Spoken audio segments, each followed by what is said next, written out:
जय हिंद साथियों, मैं अपने इस वीडियो में आपका पुनः स्वागत करता हूं।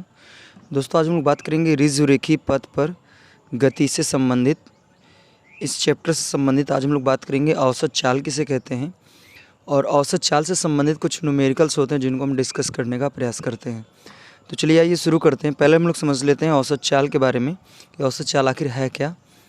तो औसत चाल जानने से पहले हम लोग समझते हैं चाल क्या चीज़ होता है। हम जानते हैं चाल का सूत्र होता है दूरी बटा समय। तो अगर हम इसकी परिभाषा की बात करें चाल की, तो चाल की परिभाषा ये है कि हर एक सेकंड में कोई भी वस्तु जितना दूर जाती है वही उसकी क्या होती है, चाल। जैसे एग्जांपल में आप समझिए, जैसे हमने कहा कि कोई गाड़ी है जो 10 मीटर प्रति सेकंड की रफ्तार से चल रही है, तो इसका अर्थ ये है कि यह गाड़ी जो है हर एक सेकंड में 10 मीटर दूर जा रही है। तो यही इसकी क्या होगी, चाल होगी। तो उम्मीद करूँगा दोस्तों यहाँ तक बातें समझ में आई होगी कि कोई भी वाहन या कोई भी वस्तु हर एक सेकंड में जितना दूर ट्रैवल करती है, नहीं जितना दूर जाती है, वही उसकी क्या होती है, चाल होती है। जैसे एग्जांपल में आपको हम कहें, मान लीजिए कोई गाड़ी है जो 12 सेकंड में 72 मीटर गई है, 12 सेकंड में 72 मीटर गई है। तो मैं पूछूं कि बताइए इसकी चाल क्या है। यानी चाल बताने का अर्थ है कि हर एक सेकंड में कितना जा रही है। तो हम जानते हैं दूरी बटा समय होता है चाल बराबर। तो यहाँ दूरी लिख देंगे 72 बटे समय हो जाएगा 12। तो बर 3 36 बर 4 48 12 5 60 बर 6 72, अर्थात 6 बार जाएगा। तो यहाँ से हम कह सकते हैं जो चाल आई है 6 मीटर पर सेकंड। अर्थात कहने का ये है कि जो वाहन है यानी जो गाड़ी है वो हर एक सेकंड में 6 मीटर दूर जा रही है। तो उम्मीद करूँगा दोस्तों यहाँ तक चाल तक बातें आपको कन्फर्म हुई होगी। अब बात आती औसत चाल क्या चीज़ होता है। तो देखिए चाल में क्या होता है, जैसे मान लीजिए अगर कोई वाहन है, अगर वो एक निश्चित रफ्तार से गति कर रही है, उसकी रफ्तार जो है वो घट बढ़ नहीं रही है, एक निश्चित रफ्तार से बढ़ रही है और वो 12 सेकंड में 72 मीटर गई है। तो हम पूछे बताओ कितने रफ्तार से। तब यहाँ पे अगर आपकी गाड़ी जो है रुकी नहीं है, कंटिन्यू रफ्तार से 12 सेकंड गई है, तो इस समय जो आप रफ्तार निकालोगे उसको आप कहोगे चाल। लेकिन अगर कोई वाहन है जो रुक कर, यानी से 4 सेकंड चली फिर 1 सेकंड रुक गई, फिर 2 सेकंड चली फिर रुक गई, तो इस तरह से अगर कोई वाहन गति करते हुए अगर कहीं जाती है, तब वहाँ पे जो हम लोग चाल निकालते हैं, तो वो चाल आपकी यानी वो जो रफ्तार आपकी होती है वो आपकी औसत चाल कहलाती है। जैसे एग्जांपल मैं आपको समझाता हूँ। जैसे मान लीजिए आपका घर ए पे है और आपका कोई एक रिलेशन है जहाँ बी है। तो आप जब कभी मान लीजिए कुछ न कुछ यहाँ की दूरी है, जब यहाँ से आप चलेंगे तो डायरेक्ट आप एक ही रफ्तार से यहाँ नहीं पहुँचेंगे। आप जब चलेंगे तो हो सकता है आगे मोड़ मिलेगा, कोई वाहन आके इस आगे आ जाएगा, ठीक है, कोई जानवर आगे आ सकता है, कोई भी आ सकता है। तो यानी कहने का अर्थ है और हो सकता है जाम मिल जाए आपको। तो आप क्या करोगे, ब्रेक लेकर चलोगे। यानी आपकी जो रफ्तार होगी वो फिक्स एक नहीं होगी कि आप इसी रफ्तार से आए हो। आपकी जो रफ्तार है वो कम ज़्यादा होते हुए आई। तो मैं मान लेता हूँ कि यहाँ से यहाँ तक की जो दूरी है, मैंने मान लिया 800 मीटर है यहाँ से यहाँ तक की दूरी। यानी जहाँ से आपका घर है, आपका जो रिलेशन है, वहाँ की जो दूरी 800 मीटर है और आप वहाँ तक पहुँचने में मान लेते हैं 40 सेकंड आपने लिया है। कितना सेकंड? मान लेते हैं आपने 40 सेकंड का समय लिया है। तो अब आप रुक के गए हो, तो मैं पूछूं कि बताइए आप कितने रफ्तार से आए हो। तब यहाँ पे आपकी जो रफ्तार निकाली जाएगी उसी को हम लोग कहने लगेंगे फिर औसत चाल। तो ये आपको ये बातें ध्यान देनी है। तो औसत चाल का फार्मूला जो होता है, औसत चाल का, जैसे यहाँ चाल बराबर दूरी बटा समय होता है, तो यहाँ पे औसत चाल का जो फार्मूला होता है ये होता है कुल दूरी बटे कुल समय। तो यहाँ पर देखा जा रहा है कुल दूरी 800 है, ठीक है, और कुल समय जो लगा है वो 40। तो 1 0 से 1 0 कैंसिल, 4 दूनिया 8। तो यानी फाइनली यहाँ पे आया 20 मीटर पर सेकेंड। अर्थात यहाँ पे जो भाई रुक गए हैं, तो हम पूछें कि ये कितने रफ्तार से आए इतना दूर। अगर मतलब 800 मीटर 40 सेकंड में आ रहे हैं तो इनकी रफ्तार ऐसे निकालेंगे। मतलब ये देखेंगे कि आप कितने दूर आए हैं और कितना आपने टाइम लिया है, उसी को हम क्या करेंगे, डिवाइड वगैरह कर लेंगे। तो जो आएगा आपका फाइनली मान लेंगे कि आप इतना दूर आए हैं, तो ये 20 मीटर पर सेकंड की रफ्तार से आप आए हुए हैं। तो उम्मीद करूँगा दोस्तों यहाँ तक बेसिक बातें आपको कंफर्म हुई होगी। तो अब आइए हम लोग क्या करेंगे, कुछ औसत चाल से संबंधित कुछ न्यूमेरिकल्स को करने वाले हैं। तो चलिए अब हम लोग इससे संबंधित न्यूमेरिकल को करते हैं। यहाँ पे कहा जा रहा है कि एक कार है किसी दूरी के आधे भाग को 40 किलोमीटर प्रति घंटे तथा शेष भाग को 60 किलोमीटर प्रति घंटे की चाल से तय करती है। तो कार की औसत चाल बताना है। यानी कहने का अर्थ ये, जैसे मान लीजिए एक कोई स्थान है यहाँ पे ए है और एक कोई स्थान है यहाँ पे बी है। मान लीजिए कोई गाड़ी है जो ए से बी तक जाएगी, ठीक है। मान लेता हूँ यहाँ की जो टोटल डिस्टेंस यानी दूरी जो है वो हमने मान लिया x किलोमीटर है।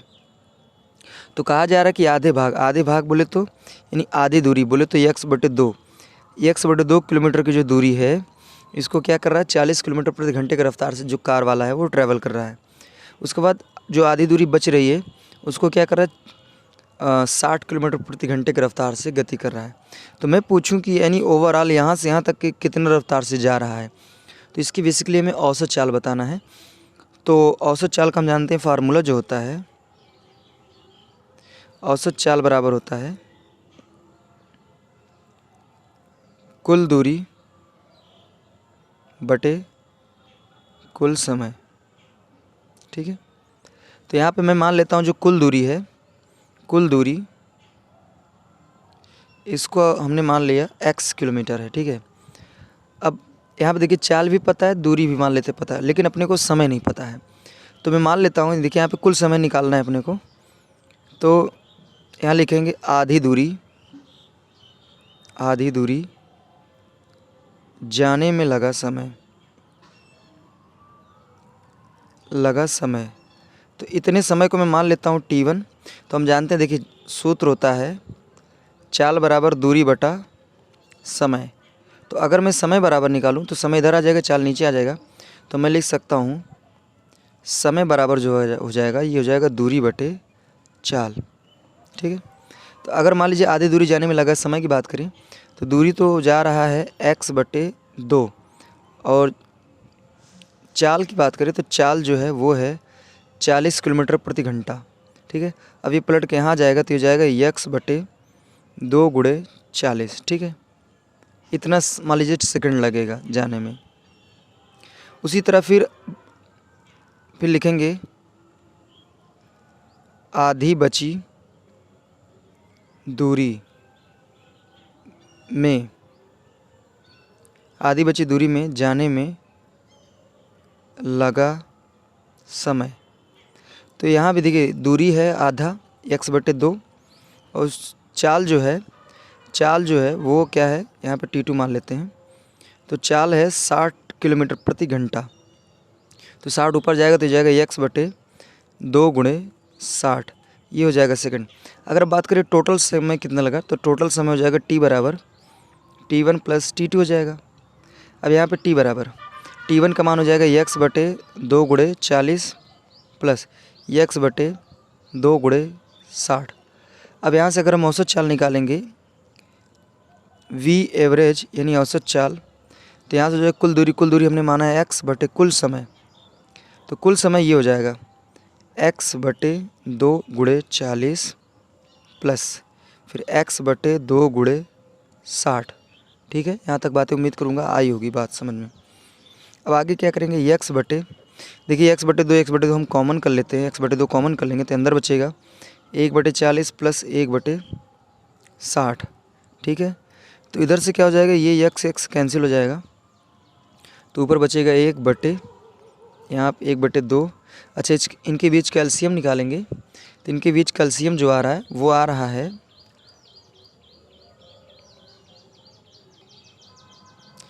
120, इनके बीच कैल्शियम आएगा, ठीक है। अब 40 तिहैया 120 3 बार जाएगा प्लस 60 दुनैया 120 5 बार जाएगा, 2 बार जाएगा। अब इसका मल्टीप्लाई करके ऊपर भेज देंगे तो जाएगा 120 दुनिया 240 यानी 240 ऊपर हो जाएगा बटे नीचे बचेगा 5।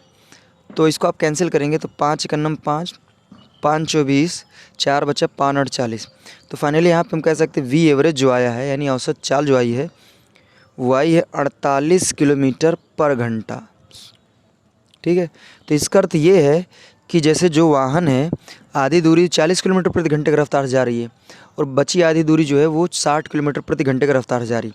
तो मैं पूछूं कि ये टोटल रफ्तार मतलब ए से बी तक ये कितनी रफ्तार से गया, एक फ़िक्स रफ्तार बताइए। तो इसकी एक फ़िक्स रफ्तार मैं मानूंगा कि ये जो गाड़ी है ये 48 किलोमीटर प्रति घंटे की रफ्तार से गई है।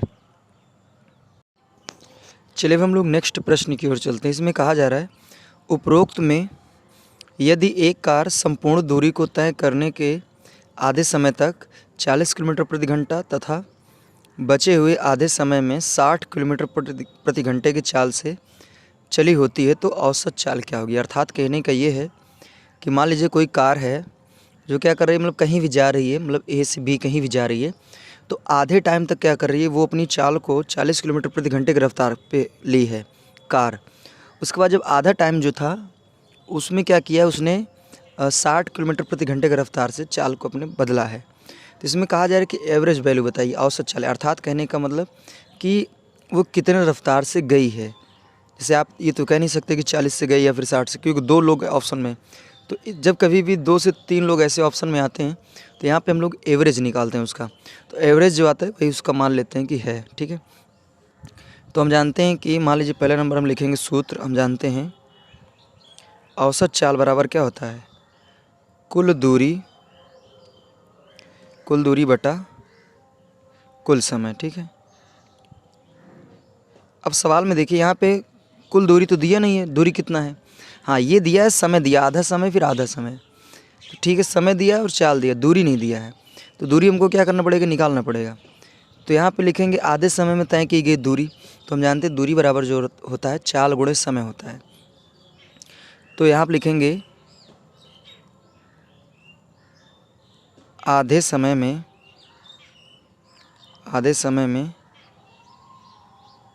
तय की गई दूरी। तो आधे समय में तय की गई दूरी, इसको मैं मान लेता हूँ D1। तो देखिए चाल दूरी बराबर होता है चाल गुणे समय, तो समय मान लेते हैं आधे समय में जा रहा है तो T/2 और चाल कितनी है 40। तो इसको कैंसिल करेंगे तो यहाँ पे जाएगा 20, तो यहाँ अपने को मिल जाएगा 20T, ठीक है। उसी तरह फिर लिखेंगे बचे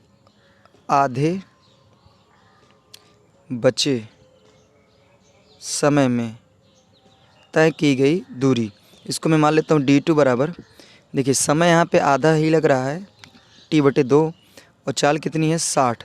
इसको कैंसिल करेंगे तो यहाँ हो जाएगा 30, तो ये हो जाएगा फाइनली 30T, ठीक है। अब बात करें कुल दूरी कितना चली है, तो कुल दूरी हो जाएगी, दोनों को जोड़ लेंगे तो फाइनली हो जाएगा D1 + D2, तो ये हो जाएगा 20 + 30, सॉरी यहाँ पे T रहेगा, तो फाइनली हो जाएगा आपका 50T, ठीक। तो कुल दूरी पता चल गया, ठीक है। अच्छा कुल समय भी तो पता है, कुल समय मान लेते हैं T है, क्योंकि आधा समय मतलब T/2 और आधा समय T/2, तो पूरा मिला देंगे तो पूरा टाइम हो जाएगा T।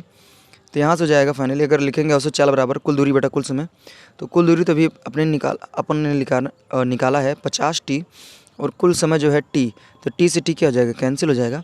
तो फाइनली यहाँ पे आ जाएगा 50 किलोमीटर पर घंटा। अर्थात कहने का ये कि जो गाड़ी है वो अपनी रफ्तार को एवरेज वैल्यू में अगर देखें तो 50 किलोमीटर प्रति घंटे की रफ्तार से पूरी दूरी को क्या की है, ट्रैवल की है। तो उम्मीद करूँगा दोस्तों यहाँ तक बातें आपको कंफर्म समझ में आ गई होगी। तो दोस्तों आप हमको इंस्टाग्राम और फेसबुक भी फॉलो कर सकते हैं, लिंक जो है हमने डिस्क्रिप्शन बॉक्स में दे रखा है, वहाँ पे जाके फॉलो कर सकते हैं। तो दोस्तों अब दीजिए इजाज़त, इसी तरह मिलेंगे अगली वीडियो में, तब तक के लिए जय हिंद, वंदे मातरम।